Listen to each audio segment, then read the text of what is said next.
450 సంవత్సరాలు కలిగిన ఈ నగరాన్ని పరిరక్షించడానికి, ఈ నగర ప్రజల యొక్క అవసరాలను, ఆర్థిక అభివృద్ధి కోసం తీసుకున్న నిర్ణయాన్ని ఈరోజు మీడియా మిత్రుల సమక్షంలో చర్చించుకొని, భవిష్యత్ కార్యాచరణను నిర్ణయించుకోవడానికి ఏర్పాటు చేసిన అధికారులందరిని కూడా మనస్ఫూర్తిగా నేను అభినందిస్తున్నా. మీకందరికీ తెలుసు, స్వతంత్రం వచ్చిన తర్వాత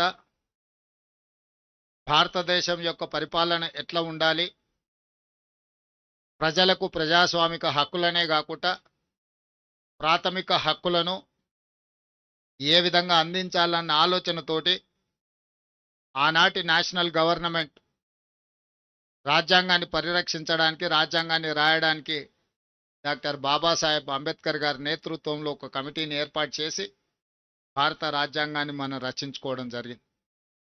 ఆనాడు మనము మన దేశ ప్రజలు స్వీకరించిన భారత రాజ్యాంగాన్ని పరిపాలన క్రమంలో దాదాపుగా 76 సంవత్సరాలలో 100కు పైగా రాజ్యాంగ సవరణలు చేసుకుంటూ, సమాజంలో ఉన్న సమస్యలను ఎదుర్కొంటూ, ఆ సమస్యల్ని పరిష్కరించుకోవడం కోసం రాజ్యాంగాన్ని సవరించుకుంటూ ప్రపంచ దేశాల ముందు మన దేశం ఒక బలమైన దేశంగా, ప్రజాస్వామిక దేశంగా, ప్రజల యొక్క హక్కులను కాపాడడానికి అవసరమైతే ఎంత సాహసోపేతమైన నిర్ణయమైనా తీసుకుంటామని చెప్పి మన భారత రాజ్యాంగం నిరూపించడం జరిగింది.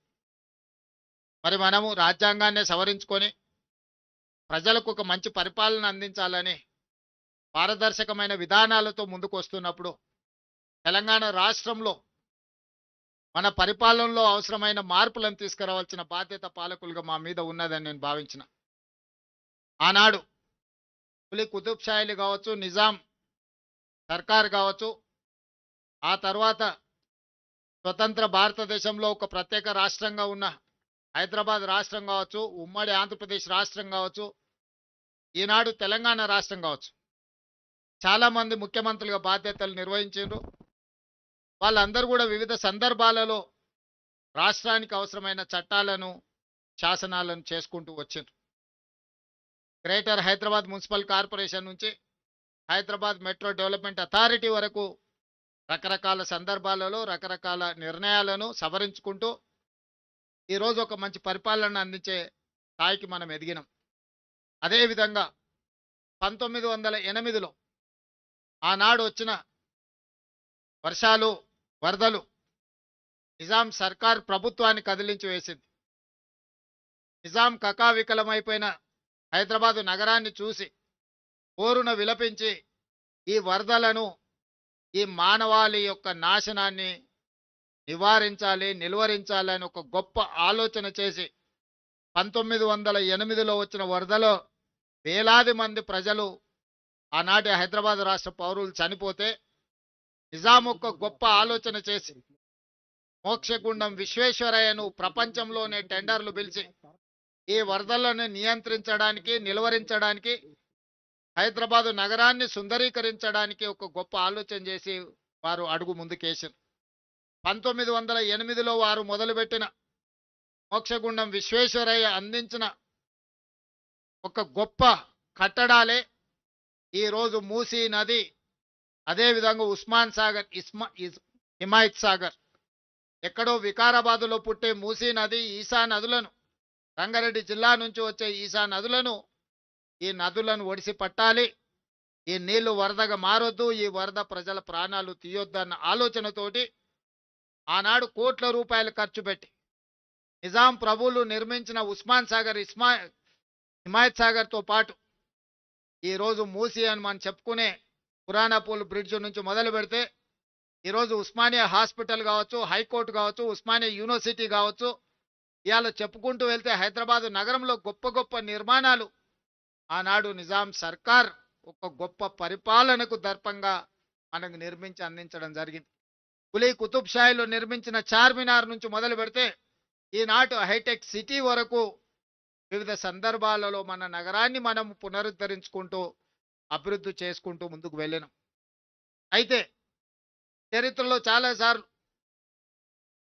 ప్రజలు నగరానికి వలస వచ్చినా కొద్దిగా మన పూర్వీకులు మనకు సాంప్రదాయబద్ధంగా అందించిన ప్రాంతాలను వదిలేసి కొత్త కొత్త ప్రాంతాలను అభివృద్ధి చేసుకుంటూ వెళ్తున్నాం.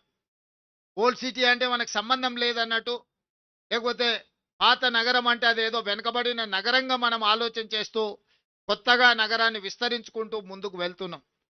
ఇది కొంత కాలం తర్వాత మనకున్న సంపద ఏదైతే ఉన్నదో, సహజ వనరుల సంపద కావచ్చు, లేకపోతే పూర్వీకులు మనకు అందించిన గొప్ప కళాఖండాలు, గొప్ప గొప్ప కట్టడాలు కావచ్చు, కాలగర్భంలో కలిసిపోతాయి. అందుకే నేను ఆలోచన చేసి మన నగరాన్ని పునరుద్ధరించుకోవాలి. ఇది ఓల్డ్ సిటీ కాదు, ఇది ఒరిజినల్ సిటీ. ఈ సిటీని పునరుద్ధరించుకోవాలి, దీన్ని కాపాడుకోవాలని ఆలోచన చేసి ఈరోజు వివిధ శాఖల మధ్యలో సమన్వయం లేదు. ఈరోజు ఇక్కడ చాలా మంది పోలీస్ అధికారులు, పోలీస్ డిపార్ట్మెంట్లో మనం యాంటీ కరప్షన్ బ్యూరోని తెచ్చుకున్నాం, విజిలెన్స్ అండ్ ఎన్ఫోర్స్మెంట్ని తెచ్చుకున్నాం, సిఐడిని తెచ్చుకున్నాం. ఈ విధంగా రకరకాలుగా ఆక్టోపస్ తీసుకొచ్చుకున్నాం, ఎస్ఐబి తీసుకొచ్చుకున్నాం. ఇవన్నీ కూడా ఒకేసారి 1956లో ఉమ్మడి రాష్ట్రంగా ఏర్పడ్డ రోజు మనం నిర్ణయాలు తీసుకోలేదు. ఎట్లెట్లా మన అవసరాలు, మన పరిస్థితులు, ప్రజలకు ఏ విధంగా మనము పరిపాలనను అందుబాటులోకి తీసుకురావాలని ఆలోచన చేసినప్పుడు ప్రతి సందర్భంలో కొన్ని కొత్త శాఖలను మనం నిర్ణయం తీసుకుంటూ కొత్త శాఖలను ఏర్పాటు చేసుకుంటూ పరిపాలనను బలోపేతం చేసినాం. అందుకే ఈరోజు మున్సిపల్ శాఖ కావచ్చు, ఎలక్ట్రిసిటీ డిపార్ట్మెంట్ కావచ్చు, ఇరిగేషన్ డిపార్ట్మెంట్ కావచ్చు, పోలీస్ డిపార్ట్మెంట్ కావచ్చు, ఇట్లా చాలా శాఖల మధ్యలో సమన్వయ లోపం వల్ల సమస్య వచ్చినప్పుడు ఎవరి సమస్యను పరిష్కరించాలి, ఎవరి సమస్యను ముందుగాల వెళ్ళాలి అనే దాంట్లో కూడా ఇబ్బందులు ఏర్పడుతున్నాయి. వీటన్నిటిని నేను ముఖ్యమంత్రిగా పదవి చేపట్టిన తర్వాత మున్సిపల్ శాఖ నా దగ్గరనే ఉండడం, ఈ నగరం యొక్క అభివృద్ధి మీద ప్రత్యేకమైన దృష్టి పెట్టాలని ఆలోచన చేసినప్పుడు శాఖల మధ్య సమన్వయం ముఖ్యమంత్రిగా నేను చెప్పినా కూడా సరైన విధంగా మనం ఆశించిన మేరకు ఫలితాలు రాలేదు. అందుకే అధికారులతోని అదేవిధంగా అనుభవజ్ఞులతో నేను మాట్లాడినా దీనికి పరిష్కారం ఏంది అని. అదేవిధంగా బెంగళూరులో మన జరిగిన సమ్మర్లో 1600-1700 ఫీట్లు బోరేసిన తాగునీళ్లు లేక గొప్పగా అభివృద్ధి చెందిన బెంగళూరు నగరాన్ని నుంచి పెద్ద పెద్ద సంస్థలు వలసలు పోయే పరిస్థితి వచ్చింది. బెంగళూరు ప్రకృతి పరంగా చాలా గొప్పగా ఉంటుంది, కానీ మొత్తం కాంక్రీట్ జంగులు అవ్వడం వల్ల, అక్కడ చెరువులను పరిరక్షించుకోకపోవడం వల్ల, నీటి నిల్వలను ఒడిసి పట్టుకోకపోవడం వల్ల బెంగళూరు నగరము దాదాపుగా మొన్నటి ఎండాకాలంలో తాగడానికి నీళ్లు లేక విలవిలలాడి బెంగళూరు నగరంలో ఉన్న ప్రజలు వలసపోయే పరిస్థితి. అదేవిధంగా ముంబైలో చిన్న వర్షం వస్తే అతలాకుతలం అయిపోయే పరిస్థితి వచ్చింది. అక్కడ ఏ సంస్థలు పనిచేయలేని పరిస్థితి. మీకు అందరికీ తెలుసు, చెన్నైలో వరదలు వస్తే 2 ఫ్లోర్లు 3 ఫ్లోర్లు నగరమంతా మునిగిపోయే పరిస్థితి. అదేవిధంగా ఢిల్లీ కాలుష్యంతో పార్లమెంటే కాదు, ప్రభుత్వ పాఠశాలలే కాదు, ప్రభుత్వ కార్యాలయాన్ని కూడా సెలవులు పెట్టే పరిస్థితి. ఈ దేశాన్ని పరిపాలించే ప్రధానమంత్రి, హోంమంత్రి, అన్ని శాఖలు, ప్రపంచ దేశాల పట్ల నిర్ణయాలు తీసుకునే ఢిల్లీ నగరం ప్రకృతిని మనం కాపాడకపోవడం వల్ల, కాలుష్యాన్ని నియంత్రించకపోవడం వల్ల పార్లమెంటు నుంచి పాఠశాలల వరకు సెలవులు ప్రకటించుకునే పరిస్థితి వచ్చిందంటే ఇది ప్రకృతి తప్పిదం కాదు, మానవ తప్పిదం. మనం చేయాల్సిన ఆలోచనలు, తీసుకోవాల్సిన నిర్ణయాలు సరైన సమయంలో తీసుకోకపోవడం వల్ల ఈరోజు ఢిల్లీ నగరం కావచ్చు, ముంబై కావచ్చు, బెంగళూరు కావచ్చు, చెన్నై కావచ్చు, కల్కట్టా కావచ్చు, ఈ మెట్రోపాలిటన్ సిటీస్ అన్ని కూడా ఈరోజు నివసించడానికి యోగ్యంగానే నగరాలుగా మారుతున్నాయి. ఇది మన కళ్ళ ముందు కట్టినట్టుగా మన కళ్ళ ముందే కనిపిస్తుంది. ఇంత ఉపద్రవం ముంచుకొస్తున్నా ఆ ఉపద్రవం నుంచి మనము గుణపాఠం నేర్చుకోకపోతే, ఆ గుణపాఠం నుంచి మనము దాన్ని పాఠంగా స్వీకరించకపోతే రేపు హైదరాబాదు నగరం కూడా ఈ 4-5 నగరాలతో పాటు 6వ నగరంగా వాటి సరసన చేరే పరిస్థితులు ఉన్నాయి. అందుకే రాష్ట్ర ప్రభుత్వం ఆలోచన చేసి ఎవరు ఏమనుకున్నా సరే, ఎవరు ఎలాంటి విమర్శలు చేసినా సరే నియంత్రించదలుచుకున్నాం, నిలువరించదలుచుకున్నాం, అవసరమైతే నిర్మూలించదలుచుకున్నాం ఆక్రమణదారులను. అందుకే ఈరోజు హైడ్రాన్ ఏర్పాటు చేసినాం. హైడ్రా అంటే కేవలం ఏదో పేదోళ్ళ ఇల్లు కూలగొట్టడానికి పెట్టినట్టుగా కొంతమంది చిత్రీకరిస్తున్నారు. నాకు ఆశ్చర్యం కలుగుతుంది. వాళ్ళ ఆలోచనలు, వాళ్ళ విధానం. వాళ్ళు ఏం చేయదలుచుకున్నారు? ప్రకృతి విధ్వంసం జరిగినా పర్వాలేదు, హైదరాబాదు నగరం కుప్పగూలినా పర్వాలేదు, ఈ నగరం కాలుష్య నగరంగా మారి ఇక్కడ ఉండే ప్రజలు వలస పోయి పారిపోయినా పర్వాలేదనే ఒక కుట్ర, కసి, కడుపు మంట వాళ్ళ మాటల్లో కనిపిస్తుంది. అందుకే ఈరోజు హైడ్రా అనేది కేవలం కూలగొట్టడానికి కాదు, నిర్మాణాలు చేయడానికి, ఆక్రమించుకున్న వాళ్ళని నియంత్రించడానికి ఎంత గొప్పవారైనా ఖచ్చితంగా చట్టం ముందు సమానులే అని నిరూపించడానికి ఈరోజు తీసుకున్నాం. ఈరోజు మీకు అందరికీ తెలుసు, ఇవాళ Hyderabad disaster response and assets protection agency, దీంట్లో డిజాస్టర్ మేనేజ్మెంట్ ఉంది, అసెట్ ప్రొటెక్షన్ ఉంది, ప్రతి ఒక్క పని ఇందులో ఉన్నది. ఈ డిజాస్టర్ మేనేజ్మెంట్లో మనకు అకాల వర్షాలు వచ్చినప్పుడు వరదలు వస్తున్నాయి. చిన్న వర్షం వస్తే హైదరాబాద్ నగరం రోడ్ల మీద నీళ్లుండి గంటల కొద్ది ట్రాఫిక్ ఆగిపోతుంది.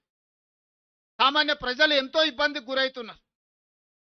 ఈ మధ్యకాలంలో వర్షాలు వరదలు వచ్చినప్పుడు ఇళ్లకి నీళ్ళు వచ్చి 2 ఫ్లోర్లు నీళ్ళు వచ్చి జీవిత కాలం కష్టపడి సంపాదించుకున్న తిను బండారాల నుంచి ఉప్పు, పప్పు, బెల్లం, చింతపండు నుంచి మొదలు పెడితే వాళ్ళు కొనుక్కున్న టీవీలు, సైకిల్ మోటార్లు, లేకపోతే పిల్లల చదువులు, పిల్లల సర్టిఫికెట్లు, అట్టు బట్టలతో సహా నీళ్ళల్లో మునిగిపోయి పేదలకు అన్యాయం జరిగింది. ఆనాడు కుటుంబానికి 10,000 ఇస్తామని అన్నారు. 10 లక్షల ఆస్తి నీళ్ళల్లో మునిగిపోయి కన్నీరు మున్నీరైతున్న కుటుంబాలకు 10,000 రూపాయలు ఏ మూలకు సరిపోతాయి ఆలోచన చేయండి. ఇంతకుముందే మన వాళ్ళు చూపించారు. చివరికి ఆనాడు నిజాం కట్టిన ఉస్మానియా హాస్పిటల్, లక్షలాది మంది పేదలకు వైద్యాన్ని అందించే ఉస్మానియా హాస్పిటల్ చిన్న వర్షం వస్తే వరదల ఉస్మానియా హాస్పిటల్ మునిగిపోయింది. ఇవాళ కాలనీలే నీళ్ళల్లో మునిగిపోతున్నాయి. మరి వీటన్నిటి నుంచి ప్రజల్ని కాపాడాల్సిన బాధ్యత ఈ ప్రభుత్వానికి లేదా?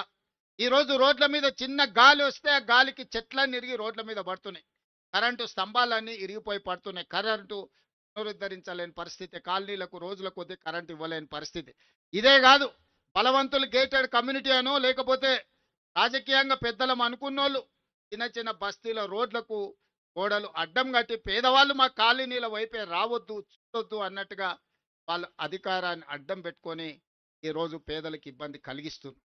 అందుకే వీటన్నిటిని పరిష్కరించడానికి ఈరోజు హైడ్రా కూలగొట్టడానికే ఉంది అని అపోహలు ఏవైతే కల్పిస్తుండ్రో, హైడ్రా అనేది ఈ రోజు వర్షాలు వస్తే నిమిషాల మీద రోడ్ల మీద కూలిన చెట్లను అడ్డు తొలగిస్తున్నారు. నిమిషాల మీద మీకు కట్టైన మీ కాలనీలకు రాని కరెంటును పునరుద్ధరించే పని చేస్తున్నారు.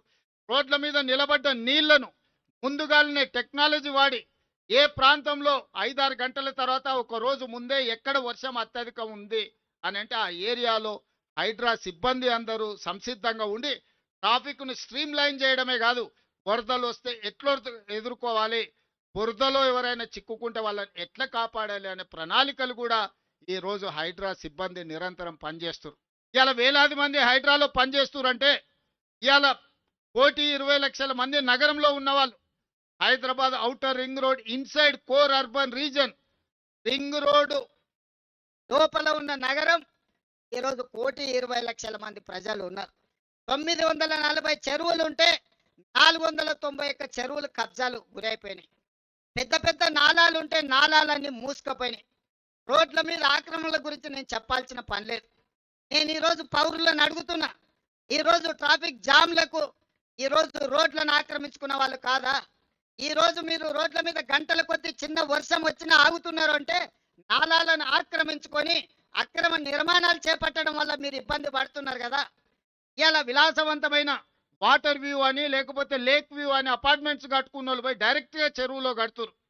గండిపేట, హిమాయత్ సాగర్ లాంటి చెరువులల్లా కట్టినోళ్ళు ఈరోజు వాళ్ళ ఫామ్ హౌస్ల డ్రైనేజీ తీసుకెళ్ళి తాగునీళ్ళలో కలుపుతున్నారు. ఇదంతా అధికార దుర్వినియోగం కాదా? దీన్ని నియంత్రించాల్సిన బాధ్యత లేదా? ఎవరు అడగకుండా ఉంటే ఇంకా భవిష్యత్తులో ఉన్నాయన్నీ మూసుకపోతే ఇవాళ ఆ నీళ్లు ఎక్కడికి వెళ్ళాలి? నీళ్లు నిలవడానికి చెరువులు ఉన్నాయి, చెరువులకు నీళ్లు వెళ్ళడానికి నాలాలు ఉన్నాయి, ప్రజలు ప్రయాణించడానికి రోడ్లు ఉన్నాయి. ప్రజలు ప్రయాణించే రోడ్లను ఆక్రమించుకుంటారు, నీళ్లు వెళ్లాల్సిన నాలాలను మూసేస్తారు, చెరువులను కబ్జా పెట్టుకుంటారు. ఇలా నీళ్ళు ఎక్కడికి వెళ్ళాలి? అందుకే ఆ నీళ్లు రోడ్ల మీదకి వస్తున్నాయి, రోడ్ల మీదకి వచ్చిన నీళ్లు మన ఇండ్లలోకి వస్తున్నాయి, మన ఇండ్లలోకి వచ్చిన నీళ్లు మన జీవితాలతో చెలగాటమాడుతున్నాయి. అందుకే ఈరోజు హైడ్రా సంస్థని మనం ఏర్పాటు చేసి ప్రజల కోసం, ఇవాళ మా వి హనుమంతరావు గారు బతుకమ్మ కుంట కోసం 25 ఏళ్ళు కొట్లాడి పాతికేళ్లలో సాధించని బతుకమ్మ కుంటని ఇవాళ మనము గుంజుకొని ఇవాళ పునరుద్ధరిస్తున్నాం. రేపు బతుకమ్మ పండుగ బతుకమ్మ కుంటల్నే చెయ్యాలని అక్కడ నిర్మాణాలు చేస్తున్నాం. గొప్ప వ్యక్తులు, ప్రముఖ వ్యక్తులు, మీకు తెలుసు హైటెక్ సిటీ ప్రాంతంలో ఆక్రమించుకుంటే ఆ చెరువుల ఆక్రమణలు తొలగించి ఇవాళ చెరువులను ఆహ్లాదకరంగా తీర్చే ప్రయత్నం చేస్తున్నాం. చెరువులను మేము కాపాడడం తప్ప, చెరువులలో నీళ్లు ఉంటేనే కదా ఈ నగరం యొక్క గ్రౌండ్ వాటర్ పెరిగేది. ఎవరైతే మూసీని ఆక్రమణల్ని ప్రోత్సహించిండ్రో, ఎవరైతే మూసీల అక్రమ నిర్మాణాలు చేపట్టినరో, ఎవరైతే చెరువులను ఆక్రమించుకున్నారో, ఎవరైతే నాలాలను ఆక్రమించుకున్నారో వాళ్ళకే హైడ్రా అంటే భయము, హైడ్రా అంటే కోపం. సామాన్య ప్రజలకు కోట్లాది మంది ఇతర ప్రాంతాల నుంచి, ప్రతిరోజు 10 లక్షల మంది ఇతర ప్రాంతాల నుంచి హైదరాబాద్ నగరానికి వచ్చి పనులు చూసుకొని వెనక్కి వెళ్తున్నారు. గంటల కొద్దీ ట్రాఫిక్లో ఇరుక్కపోతే వాళ్ళ సమయమే కాదు, వాళ్ళ పనులు కూడా వృధా అయిపోయే పరిస్థితి ఉంది కదా. ఇవాళ ఈ నగరాన్ని ఇట్లే కాలుష్యానికి వదిలేద్దామా? ఈ నగరాన్ని ఇట్లనే నిర్లక్ష్యానికి బలి చేద్దామా? మీరందరూ ఆలోచన చెయ్యండి. అందుకే ఈరోజు ఎవరు ఏమనుకున్నా సరే ఈరోజు ప్రజలకు అవకాశం ఇచ్చిండ్రు. ఈ అధికారంతో ప్రజలకు మేలు చెయ్యాలన్నదే మా ఆలోచన. ప్రజలకు ఉపయోగపడే నిర్ణయం. కొంతమంది వ్యక్తులు కడుపు మంటతో మమ్మల్ని వ్యతిరేకించినా, మమ్మల్ని దూషించినా నేను పట్టించుకోదలుచుకోలేదు. ఇవాళ మీరు చూడండి, చెరువులను, నాలాలను, మూసీలను ఆక్రమించుకున్న పెద్దవాళ్ళను తొలగించి పేదవాళ్లకు ఒక మంచి జీవితాన్ని ఇవ్వాలని డబుల్ బెడ్రూమ్ ఇండ్లు ఇచ్చినాం.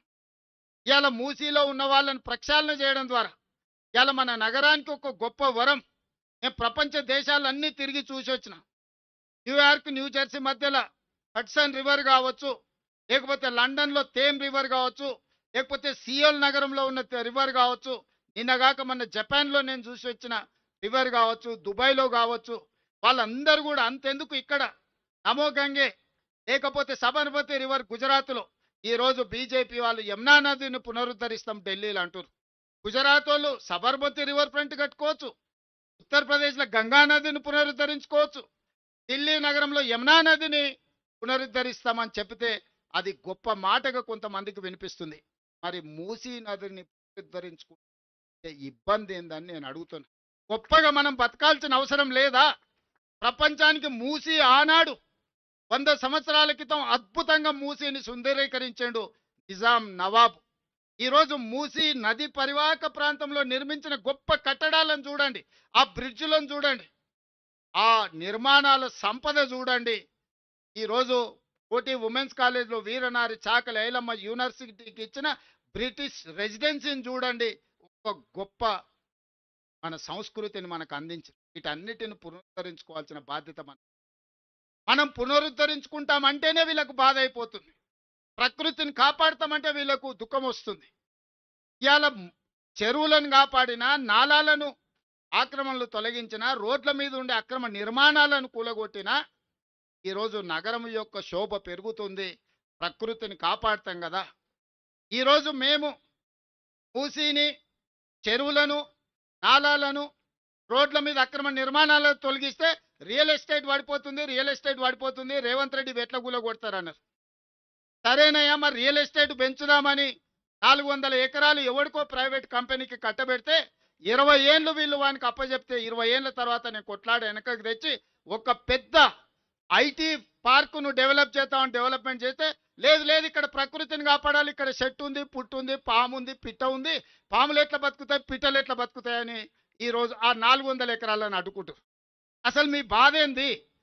చెరువులను కాపాడి మూసి ప్రక్షాళన చేసి నాలాల ఆక్రమణలు తొలగించి రోడ్లను తొలగిస్తే ప్రకృతిని కాపాడినట్టు కదా, ఈ నగరాన్ని సుందరీకరించినట్టు కదా. అక్కడికి పోయి అది చేస్తేనేమో రియల్ ఎస్టేట్ పడిపోతుంది అంటారు. ఇక్కడ పెద్ద పెద్ద పరిశ్రమలను తీసుకొచ్చి ఐటీ అండ్ ఫార్మా కంపెనీలను తెచ్చి లక్షలాది ఉద్యోగాలు ఇప్పించి వేల కోట్ల రూపాయల పెట్టుబడులు తీసుకొచ్చి ఒక ఇన్ఫర్మేషన్ నాలెడ్జ్ సెంటర్ని క్రియేట్ చేద్దాం ఒక 400 ఎకరాల అంటే లేదు ఇప్పుడు ప్రకృతి వాడిపోతుంది అంటారు. అంటే వాళ్ళ ఆలోచనలో ఉన్న ఒక విషం, కడుపు నిండా విషం నింపుకొని ఈ ప్రభుత్వాన్ని ముందుకు వెళ్ళనీయొద్దు, ప్రజలకు మేలు జరగనీయొద్దు అన్న ఆలోచన స్పష్టంగా ఇందులో కనిపిస్తుంది. అందుకే ప్రజలే అప్రమత్తం కావాలి. ఈరోజు ప్రజలకే నేను సూచన చేస్తున్నా. ఈరోజు మూసి ప్రక్షాళన చేసుకోవాలన్నా వద్దా మీరు ఆలోచన చేసి నాకు సూచన చేయండి. కబ్జాలు పెట్టుకున్న చెరువులను కాపాడాల్సిన అవసరం ఉందా లేదా? చెరువులను కాపాడకపోతే చెరువుల్లో ఉండాల్సిన నీళ్లు మన రోడ్ల మీదకి మన ఇండ్లలోకి వస్తున్నాయి. ఇట్లనే మునిగి చచ్చిపోదామా? ఈ రోజు నీళ్లు ప్రవహించాల్సిన నాలాలలో అపార్ట్మెంట్స్ కట్టుకుంటే ఆ నీళ్ళు ఎక్కడికి వెళ్ళాలి? ఈ రోజు వాటిని కాపాడితే ప్రకృతిని కాపాడిన వాళ్ళం అవుతాం, ఎన్విరాన్మెంట్ని మనము కాపాడిన వాళ్ళం అవుతాం. ఈరోజు ఎక్కడైతే మన ప్రభుత్వ భూములు ఉన్నాయో అక్కడ మనము ఈరోజు ఫైనాన్షియల్ డిస్ట్రిక్ట్ కానీ నాలెడ్జ్ హబ్ కానీ ఒక 700-800 ఎకరాలలో మనం అభివృద్ధి చేస్తే ఆనాడు కాంగ్రెస్ పార్టీ ఈరోజు లక్షలాది ఉద్యోగాలు వచ్చినాయి, వేలాది కోట్ల రూపాయల పెట్టుబడులు వచ్చినాయి. అందుకే ఈరోజు గచ్చిబౌలి ప్రాంతంలో ఉన్న 400 ఎకరాలు ప్రైవేట్ కంపెనీలకు ఇచ్చిన వెనక్కి తెచ్చినాం. ఈరోజు యూనివర్సిటీ నుంచి తీసుకోలే, ఐఎంజీ భారత అని ఒక ప్రైవేట్ కంపెనీకి ఇచ్చిన భూమి నేను కొట్లాడి సుప్రీంకోర్టు వరకు కేసు గెలిచి ఆ భూమిని వెనక్కి తెచ్చి ఒక ఐటీ హబ్ని క్రియేట్ చేస్తే ఇంటర్నేషనల్ ఇన్వెస్ట్మెంట్స్ 2,28,000 కోట్ల రూపాయలు తీసుకొచ్చిన నేను సంవత్సరంన్నర లోపల దావోస్ ఇన్వెస్ట్మెంట్స్కి వెళ్ళి వరల్డ్ ఎకనామిక్ ఫోరంలో ఈ రాష్ట్రానికి మన ప్రాంతానికి 2,28,000 కోట్ల రూపాయల పెట్టుబడులు తీసుకు. మరి ఆ సంస్థలు నడవడానికి స్థలాలు ఇవ్వాల్సిన అవసరం లేదా? మన తెలంగాణలో చదువుకున్న యువకులకు లక్షలాది మందికి ఉద్యోగాలు ఇవ్వాలంటే పెట్టుబడులు తేవాల్సిన అవసరం లేదా? ఇవాళ ఐటీ రంగంలో లక్షలాది మంది పనిచేస్తారు. ఐటీ నిపుణులే కాదు, డ్రైవర్లు పనిచేస్తలేరా? వాళ్ళ దగ్గర పనిచేసే వాళ్ళు చేస్తలేరా? ఎంత పరోక్షంగా మనం సపోర్ట్ చేస్తున్నాం. ఇవాళ Ola, Uber, taxi, hotels, restaurants, చిన్న చిన్న టీ బండి కొట్టు నుంచి మొదలు పెడితే ఐటీ ప్రొఫెషనల్ వరకు ఈ పెట్టుబడులు రావడం వల్ల ఈరోజు బతుకుతున్నారు. ఉద్యోగ ఉపాధి అవకాశాలు కల్పిస్తున్నారు. 400 ఎకరాలలో 1,00,000 ఉద్యోగాలు వచ్చి దాదాపుగా 50,000 కోట్ల రూపాయల పెట్టుబడులతో ఈరోజు మనం అభివృద్ధి చేయాలనుకుంటే దాన్ని అడ్డుకుంటుంది. ఒక పక్కన నేను రాబోయే రోజుల్లో మా అధికారులను మూసి పరివాహక ప్రాంతంలో ఏమీ లేనివాడు, ఏ విధంగా బతకడానికి అవకాశం లేనోడు ఆ మూసి మురికి కూపంలో మునిగి తేలుతున్నాడు. మూసిలో బతకాలని ఎవరు కోరుకోరు. ఆ దోమల బాధ, మూసి మురికి వాసన ఇక్కడనే ఎంత వాసన వస్తుందో మీరు చూసిండ్రు కదా. మూసిలో ఎట్లాంటి నరక పరిస్థితులు ఉంటాయో మీరు ఆలోచన చేయండి. అంత నరకంలో బతకాలని ఏ పేదవాడైనా అనుకుంటాడా? ఈరోజు నేను అసెంబ్లీలో అడిగిన ప్రతిపక్షాలు, ఆ మూసిలో నివసిస్తున్న వాళ్ళకి ఏమి ఇద్దామో చెప్పండి. 5 లక్షలు ఇద్దామా, 10 లక్షలు ఇద్దామా, డబుల్ బెడ్రూమ్ ఇల్లు ఇద్దామా, 120 గజాల ప్లాట్ ఇద్దామా, ఇందిరమ్మ ఇల్లు ఇద్దామా? ప్రభుత్వం నుంచి ఒక 10,000 కోట్లు మూసిలో మురికిలో బతుకుతున్న పేదవాళ్ళకు ఒక మంచి జీవితాన్ని నుంచి ఒక మంచి వాళ్ళ పిల్లలకు మంచి పాఠశాలలు ఇచ్చి వాళ్ళకి చదువుకోవడానికి వసతులు ఇచ్చి వాళ్ళకు ఉద్యోగ ఉపాధి అవకాశాలు కల్పిద్దాం, కలిసి రండి అంటే రారు. మీరు అక్కడి నుంచి వాళ్ళని తరలించొద్దంటారు. మీరేమో జూబ్లీ హిల్స్, బంజారా హిల్స్లు, జన్వాడల లేకపోతే ఎర్రవల్లి ఫామ్ హౌస్లలో విశాలమైన భవంతులలో మీరు ఏమో బతుకుతారు. వాళ్ళు మాత్రం మూసీలనే ఆ మురికిలోనే దిగి చావాలనా అని నేను అడ్డుకునే వాళ్ళని. ఇవాళ నరేంద్ర మోడీ గారు సబర్మతి రివర్ ఫ్రంట్ గుజరాత్లో కట్టుకుంటాడు. ఢిల్లీ బీజేపీ ప్రభుత్వం యమునా నది రివర్ ఫ్రంట్ కట్టుకుంటుంది ఢిల్లీలో. యోగి ఉత్తరప్రదేశ్లో గంగా నది ప్రక్షాళన చేస్తాడు. మరి తెలంగాణ ప్రజలు మూసి ప్రక్షాళన చెయ్యొద్దా? మోడీ గారు చేస్తే గొప్పెట్లా, తెలంగాణ ప్రభుత్వం తప్పెట్లా అని నేను అడుగుతున్నా. మీరు ఆలోచన చేయండి, ప్రజల్ని ఆలోచన చేయమంటున్నా నేను. ఇంకా రాజకీయ నాయకులు మారరు. వాళ్ళ నాయకులు చేస్తే గొప్ప, తెలంగాణ ప్రజలు చేస్తే తప్పు అనే విధానాన్ని ఈరోజు వాళ్ళు తీసుకున్నారు. అందుకే నేను ప్రజల్నే అడగదలుచుకున్నా. తొందరలోనే ప్రజల దగ్గరికి మా అధికారులను, మా ప్రజాప్రతినిధులను పంపిస్తాం. మా నగరంలో ఉన్న మా అనిల్ యాదవ్, మా మేయర్ను, మా డిప్యూటీ మేయర్ను, మా ఎమ్మెల్సీలను, మా దయాకర్ని, అందరిని, మా పొన్నం ప్రభాకర్ని మూసి పరివాహక ప్రాంతంలో ప్రజలతో ఆత్మీయ సమ్మేళనం ఏర్పాటు చేస్తా. వాళ్ళ జీవితాలకు ఒక మంచి వెలుగునివ్వాలనుకుంటున్నాము. ఇవాళ మనం ఫ్యూచర్ సిటీ అని ఒక గొప్ప నగరాన్ని నిర్మించుకోవాలనుకుంటున్నాం. కావాలంటే వాళ్ళందరికీ ఇతర ప్రాంతాల్లో ఇండ్ల పట్టాలిచ్చి వాళ్ళకి ఇండ్లు ఇస్తాము.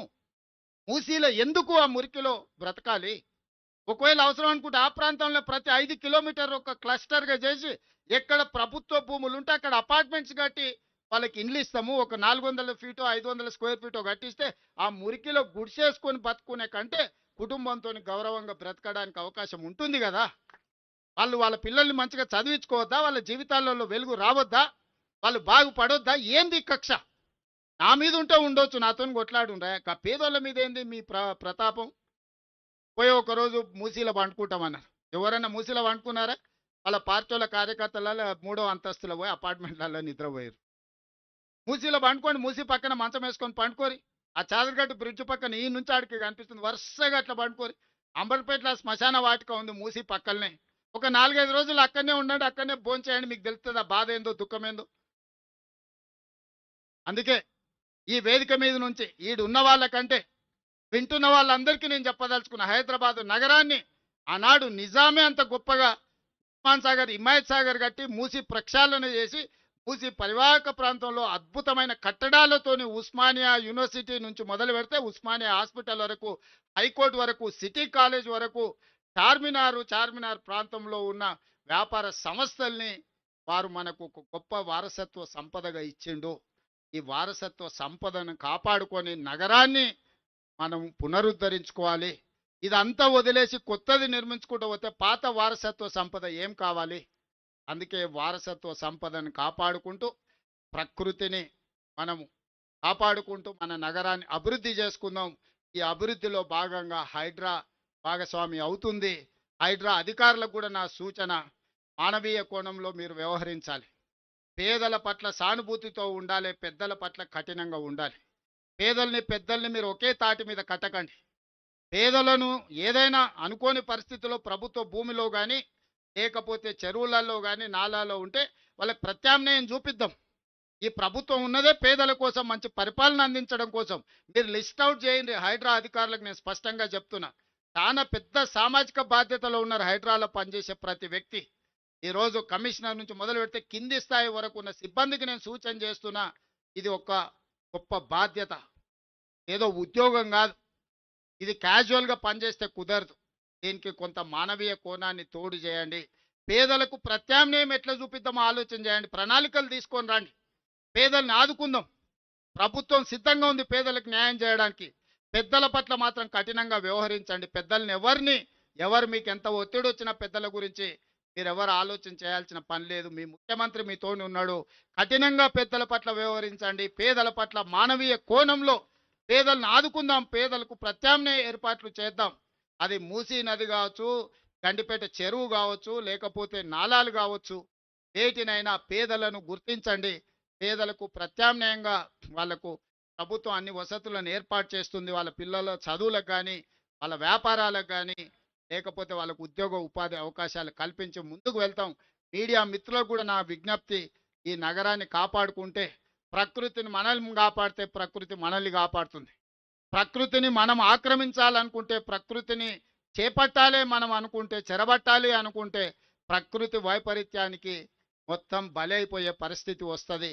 ఈ నగరానికి మళ్ళీ ఢిల్లీనో, ముంబయో, చెన్నై నగరంలాగా కాకుండా హైదరాబాద్ నగరాన్ని ఒక గొప్ప నగరంగా తీర్చిదిద్ది దీన్ని ముందుకు తీసుకువెళ్దామని చెప్పి తెలియజేస్తూ మీ అందరి దగ్గర సెలవు తీసుకుంటున్న. ధన్యవాదాలు మిత్రులారా.